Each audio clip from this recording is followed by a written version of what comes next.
María José, desde tu perspectiva de historiadora del arte, que es tu principal vocación o tu primera vocación, ¿qué es para ti la belleza en este mundo tan complejo que en él parece que hay que recordarlo un poco? Pues la belleza es sin duda uno de los conceptos más difíciles de definir de todo el espectro humano, creo yo, ¿no? De hecho, todos los grandes filósofos y los pensadores han tratado de definir la belleza y han encontrado que hay tremenda dificultad en reducir la belleza en un concepto exacto y concreto en palabras, ¿no? Y yo creo que es porque la belleza realmente no se da en el intelecto, sino que la belleza se siente a nivel de alma, ¿no? Yo, desde mi punto de vista particular, pienso que la belleza se da en una trilogía. Yo digo que es una trilogía, ¿no? Donde hay verdad, bondad y belleza. Es decir, que la belleza siempre va acompañada de los otros dos, de la bondad y de la verdad, ¿no? Y cuando están los tres juntos, se produce ese resplandor que sentimos en el alma, algo gozoso, que es el resplandor de la belleza, ¿no? Lo sentimos en el alma, hay belleza. Y que es una belleza que no es solo el placer estético de una contemplación visual, sino que se puede dar en muchísimos otros aspectos, ¿no? De hecho, podemos sentir la belleza sin verla. De hecho, la música, sentimos la belleza de la música, ¿no? Con los ojos cerrados. O sentimos que hay belleza simplemente en un acto humano, donde hay un acto humano de bondad, sentimos la belleza, ¿no? Donde hay verdad, donde hay bondad, ahí tenemos una sensación de belleza, ¿no? Que insisto en que no es un placer sensorial, sino que es un gozo a nivel de esencia, de alma, ¿no? Ahí es donde realmente se siente la belleza. Sí, esa es la frase, ¿no?, de Dostoyevsky, si no me equivoco. Justo. La belleza salvará al mundo. Claro, yo por eso creo que Dostoyevsky sentía exactamente esto que yo acabo de decir. Por eso viene al caso, ¿no?, su famosa frase de la belleza salvará al mundo, porque es la bondad y la verdad los que salvan al mundo, ¿no? Y yo creo que Dostoyevsky estaba totalmente en sintonía con esto, ¿no? Él sentía que la belleza tiene que ir unida a la verdad y la bondad, que es lo que realmente salva al mundo, ¿no? ¿Cómo podemos entusiasmar a los jóvenes a descubrir esa belleza, a invitarles en esa línea, porque parece que están dirigidos hacia una belleza estética, hay una disociación total? Yo creo que ahora mismo hay un concepto muy reduccionista de la belleza, simplemente reducido pues eso, al simple aspecto visual, al simple aspecto estético, quizás porque también el propio concepto de la verdad está reducidísimo, ¿no? Ahora estamos en unos tiempos totalmente relativistas, donde el concepto de verdad con mayúscula está totalmente discutido, ¿no? Hay verdades y las verdades son relativas, por lo tanto, la belleza sufre de esa misma reducción, ¿no? Si no hay la verdad en mayúscula, pues probablemente tampoco hay la belleza en mayúscula, ¿no? Por eso los jóvenes tienen esta sensación de la belleza localizada y simplemente visual o estética, que tiene que ver con la estética, que nada tiene que ver con la verdadera belleza, que es universal, ¿no? ¿Qué podemos hacer? Pues mira, los grandes valores hay que vivirlos, no se aprenden, hay que meterse en el, como diría el profesor López Quintaes, en el campo de irradiación de los valores. Cuando tú vives la bondad, cuando tú estás en un lugar donde experimentas la bondad con tu propia vivencia vital, eso no se te olvida en la vida. O sea, ya estás ahí y es algo que te enamora, que te imanta, que te llama, ¿no? Los grandes valores llaman cuando los vives. Pues yo creo que igual hay que hacer que la gente joven experimente este concepto de belleza, que probablemente tiene que ir unido a la experimentación de la verdad con mayúscula, ¿no? Y de la bondad con mayúscula y de los grandes valores con mayúscula. ¿Cómo se hace eso? Bueno, pues es un grandísimo reto, ¿no? que bueno, tiene que implicar a toda la sociedad o a los que nos sentamos llamados a esto, pero es evidente que la gente joven necesita tener estas vivencias de grandes valores, ¿no?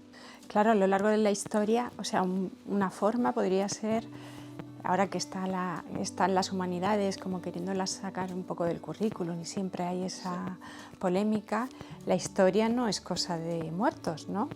Es un ejemplo de grandes valores también. Totalmente.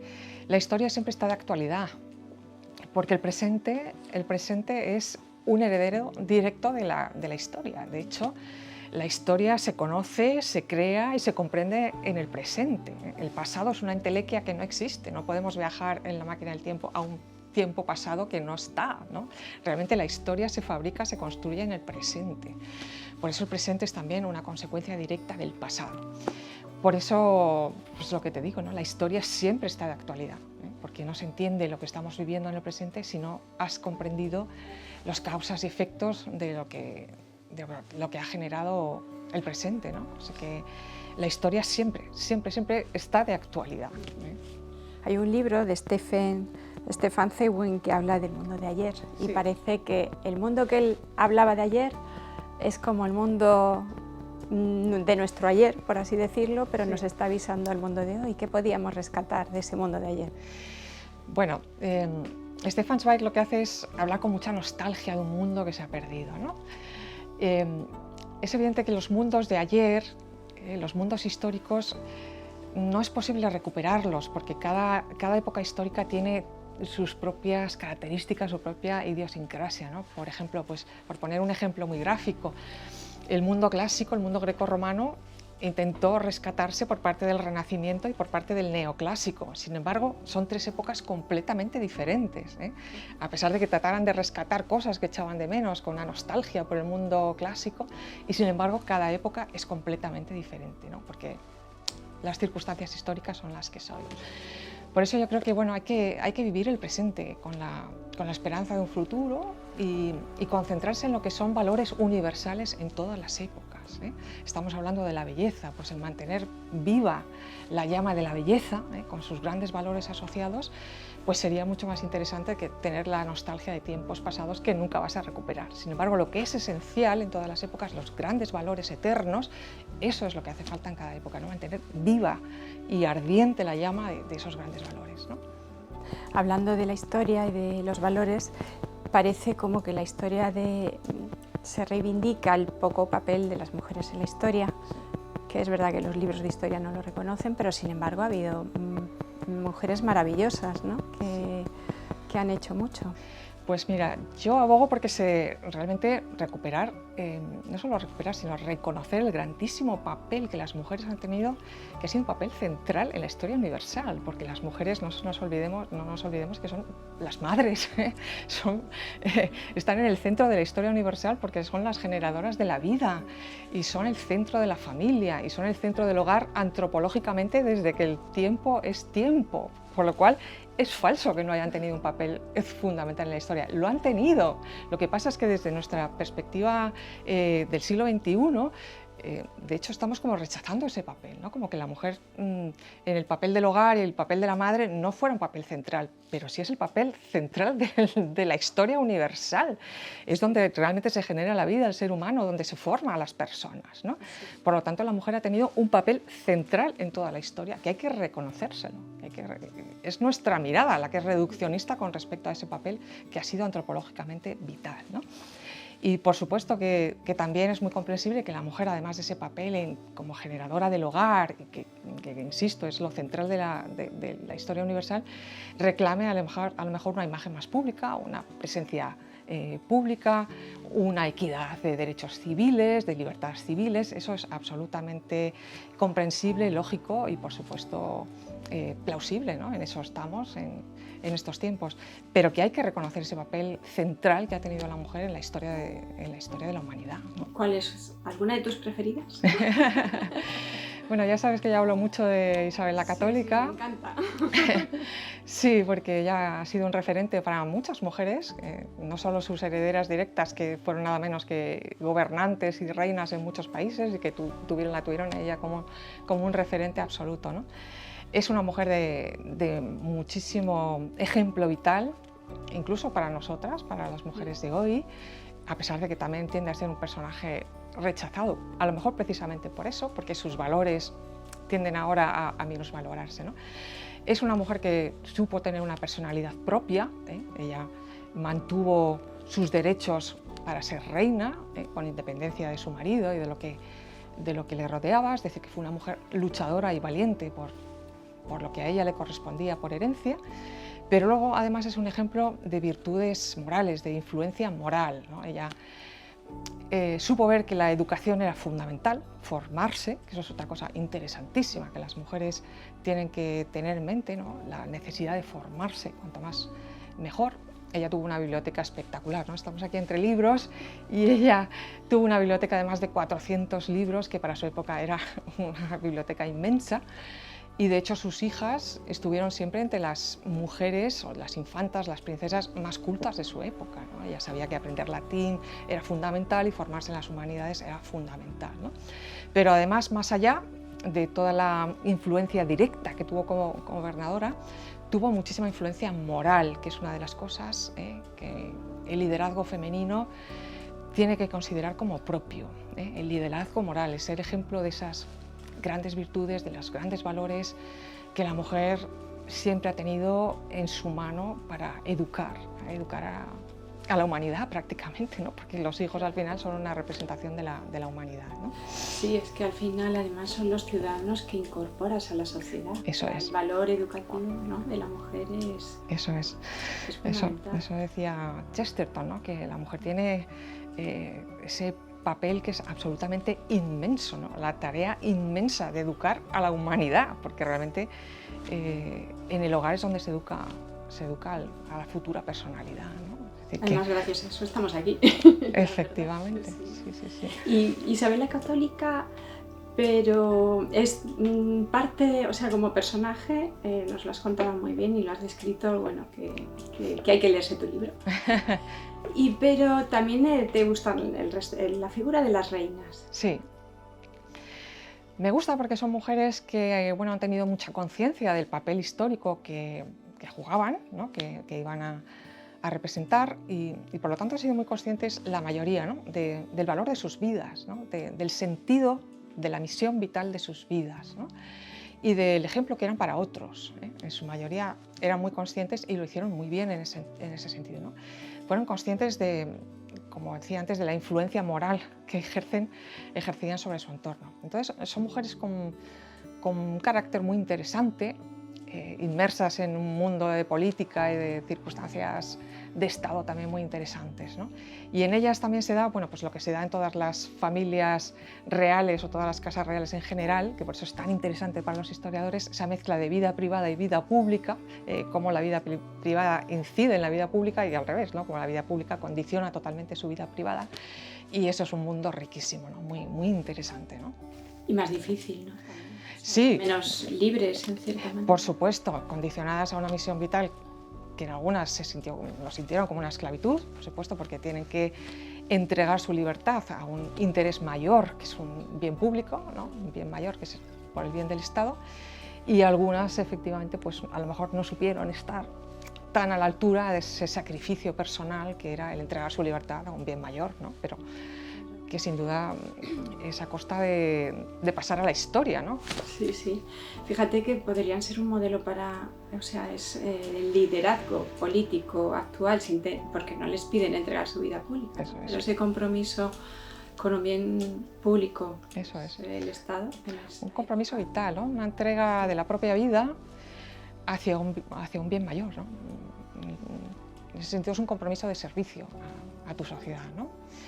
Y en ese sentido fueron mujeres pues, con muchísima dignidad, mucha prestancia y mucho concepto de sí mismas, ¿no? de la huella que tenían que dejar en la historia. ¿Cómo resumirías las características de un liderazgo femenino de esa época que nos sirvieran para la época actual? Sí. Pues yo he incidido mucho en esta parte propiamente femenina, ¿no? Del liderazgo femenino, que es un liderazgo moral, ¿eh? Es un liderazgo de valores, es un liderazgo de humanidad, porque la mujer está preparada para eso, por su propia condición de la maternidad, ¿no? Y la maternidad prepara a la mujer para ser acogedora, para acoger no solo la vida que se genera en su interior, sino acoger luego a los demás, ¿no? La mujer está mucho más preparada para las cuestiones emocionales, para los valores, para la formación, y por lo tanto creo que tiene una parte del liderazgo que es fundamental en la sociedad y que a lo mejor la sociedad está echando mucho de menos ahora, ¿no? Ese liderazgo femenino que atañe más a los grandes valores y a la influencia moral sobre la sociedad. Podría ser, fíjate, aludiendo a la belleza, retomando la idea de belleza que hemos hablado antes, sería un liderazgo de la belleza, ¿eh? Un liderazgo de la gran belleza, ¿no? De la que estamos hablando, que va unida a los valores de la bondad y de la verdad. Yo ahí encuentro que la mujer tiene un papel absolutamente fundamental. Sí. Pues nada, vamos a tener que rescatarlo todo, porque las grandes hazañas parece que son de otra época, o esos grandes liderazgos, ¿no? Cuando vemos películas que describen una hazaña, realmente nos emocionamos, pero luego es como muy difícil llevarlo, o sea, esa valentía de llevarlo a la vida pública, ¿no? Sí. Mira, yo creo que el ser humano es algo tan grandioso y tan misterioso que no va a parar de sorprender con las hazañas. Es que es así desde el principio de los tiempos, ¿no? Da igual, parece que lo hemos visto todo y no. Y el hombre siempre se supera a sí mismo sin fin, ¿no? Es una cosa sin fin. El problema de los tiempos actuales que vivimos es que cada vez el tiempo está más acelerado. Es evidente que el tiempo se ha acelerado, todo pasa mucho más deprisa y a veces sentimos que la tecnología va por delante del ser humano, incluso que a veces deja de acompañar al ser humano, ¿no? La tecnología va muy rápido y la propia esencia humana no le da tiempo a llegar, a acoplarse a eso, ¿no? Tanto es así que fíjate que en el Silicon Valley, ya he leído el otro día una noticia que es muy esperanzadora, de que ahora mismo en el Silicon Valley las dos profesiones más demandadas son los informáticos y los filósofos, porque se han dado cuenta que la tecnología sin un sentido, sin saber a dónde vamos, podemos ir a avanzar muy rápido, pero si no sabes dónde vas, pues puedes ir muy rápido al precipicio, ¿no? Con lo cual se han dado cuenta que es absolutamente necesario el tener una idea del sentido, ¿no? Hacia dónde va el ser humano. Por eso creo que, bueno, que la tecnología, ahí tenemos una esperanza, ¿no? De que la tecnología va a seguir, se ha dado cuenta de que no puede ir sola, que tiene que ir acompañando al propio desarrollo humano, ¿no? Pero bueno, todo esto es un progreso sin fin que no va a dejar de sorprender, ¿no? El hombre está preparado para las hazañas hasta que Dios quiera, ¿no? Sí. La verdad es que Bellamy en un libro, sí que, bueno, se llama Permanecer, precisamente, ¿no? Que es como el progreso, pero intentando ser muy conscientes de los valores que tenemos, que claro, no podemos claudicar, que no podemos permitir que cambien, ¿no? Sí, porque también es verdad que el progreso es uno de los conceptos más manipuladores de la historia, ¿no? Porque realmente el progreso en sí mismo es un concepto vacío, ¿no? Depende hacia dónde se avanza. Puedes avanzar en un camino totalmente equivocado y, como digo, hacia el precipicio, ¿no? Entonces, la palabra progreso tiene que ir bien acompañada de otra serie de valores, ¿no? Se progresa hacia determinado sitio con un sentido, ¿no? Con un sentido de valores. Sí, pero además nunca terminaría, ¿sí? ¿No? Claro. No llegamos a ninguna meta. Claro, sí. Estamos siempre cambiando. Claro, sí. Es un progreso hacia dónde y hacia qué y para qué, ¿no? Tiene que ir acompañada de todo eso, ¿no? Del sentido. Y el sentido de la vida. Eso es, justo. Estamos aquí rodeados de libros. ¿Qué son los libros para ti?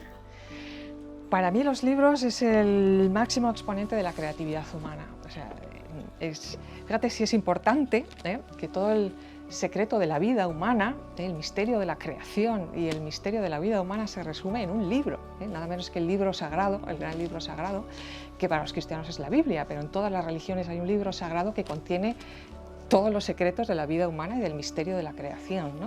O sea, fíjate que es importante el libro, que todo lo que nos atañe como seres divinos se contiene en libros, ¿no?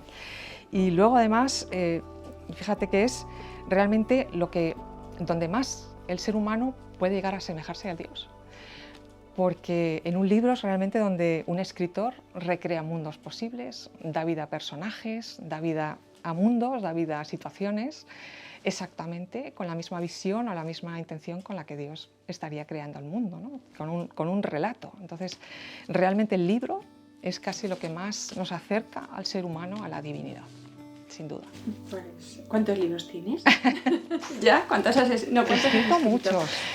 Yo escribo desde los 18 años, sí. Y realmente comerciales tengo 4. Pero bueno, tengo muchos más. Sí, para mí no es ni siquiera una profesión, es un modo de ser. Es una vocación, es un modo de ser, es un ser yo del cual soy totalmente consciente del privilegio que tengo precisamente por lo que te acabo de contar, ¿no? Porque me parece que ser escritor y ser capaz de generar un relato donde construyo mundos lo que más me acerca a Dios, sinceramente. O sea que... No, es, aparte que es muy... O sea, yo lo valoro mucho porque enfrentarse a un papel en blanco, Sí. madre mía, Sí. empiezas todo de la nada, Es como el- dices, como la creación. Es el don de la creación, es el don de la creación. ¿Qué mensaje les darías a las jóvenes? Uf, Ya que hemos hablado de liderazgo, ha salido un poco todo, pero sí. algo más concreto para... Yo a las jóvenes, educación, educación y educación. Que no paren de formarse. Leer, leer, leer. Educarse, educarse, educarse. Formarse, formarse, formarse. Es lo único que no te va a quitar nadie. Tu formación. Y en lo que más te van a respetar. Siempre, siempre. Porque todo lo demás es perecedero. Pero la formación, la libertad que te da el sentirte una persona formada, una persona culta, con criterio propio, eso es lo más maravilloso del mundo. O sea, no hay nada que se parezca al sentirse una persona formada y educada. Sí, Sí, es la libertad. totalmente. Pues muchas gracias por este rato. A ti, Pilar, un privilegio estar aquí. Muchísimas gracias. A ti. La verdad es que el entorno es maravilloso. Sí, impresionante.